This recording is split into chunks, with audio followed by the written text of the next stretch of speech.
ನಮಸ್ಕಾರ. ನಾವೊಂದು ಇವತ್ತಿನ ಪಾಠ ಬಲ ಪಾಠವನ್ನು ಮಾಡ್ತಾ ಇದ್ದೀವಿ. ಅದರಲ್ಲಿ ಒಂದು ಸಣ್ಣದಾಗಿರುವಂಥ ಒಂದು ವಿಚಾರ ಬಲ ಅಂದರೆ ಏನು ಅನ್ನೋದನ್ನು ಹೇಳ್ತಾ ಇದ್ದೀವಿ. ಇಲ್ಲಿ ನಮ್ಮ ಕ್ಯಾಮ್ರಾಮನ್ ಪೂರ್ವಿ ಜೊತೆಗೆ ನಾವು ಈ ಒಂದು ವಿಚಾರವನ್ನು ಹಂಚ್ಕೊಳ್ತಾ ಇದ್ದೀವಿ. ಇಲ್ಲಿ ಇಲ್ಲಿ ಏನಿಟ್ಟಿದೆ? ಇಲ್ಲಿ ಕುರ್ಚಿ. ಓಕೆ, ಕುರ್ಚಿ ಎಲ್ಲಾರು ಹೊಂಟದ? ಇಲ್ಲ ಅಲ್ಲ. ಬಾರಪ್ಪ ಒಬ್ಬನು ಮುಟ್ಬಿಡಲ್ಲ, ಹಂಗೆ ನಿಂತ್ಕೊ. ಓಕೆ, ಈಗ ಹೇಳ್ರಿ, ಚೇರ್ ಎಲ್ಲಾರು ಹೊಂಟದ? ಓಕೆ, ಈ ಚೇರ್ ಅನ್ನ ಮುಂದಕ್ಕೆ ಕಳಿಸ್ಬೇಕು ಅಂದ್ರೆ ಏನ್ ಮಾಡ್ಬೇಕು? ಓಕೆ, ಮಾಡಪ್ಪ ನೋಡೋಣ. ಅವ್ರು ಹೇಳ್ದಂಗೆ ಈಗೇನಾಯ್ತು? ಚೇರ್ ಏನ್ ಮಾಡ್ದ ಅವನು? ಓಕೆ, ಸಾವಕಾಶ ತಗೋ, ಮೂಲ ಸ್ಥಿತಿಗೆ ಅದನ್ನ ವಾಪಸ್ ತಗೋ. ಈಗ ಏನ್ ಮಾಡ್ದ? ಎಳ್ಕೊಂಡ. ಆಗ್ಲೇ ಏನ್ ಮಾಡಿದ್ದ? ಇನ್ನೊಂದ್ಸರಿ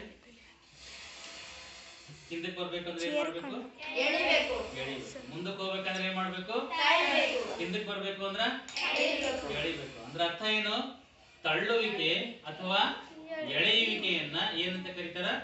ಬಲ ಅಂತ ಹೇಳಿ ಕರೀತಾರೆ. ಕ್ಲಿಯರ್ ಆಯ್ತಾ? ಧನ್ಯವಾದ. ಕ್ಯಾಮ್ರಾಮನ್ ಅವರಿಗೆ ಧನ್ಯವಾದಗಳು. Thank you.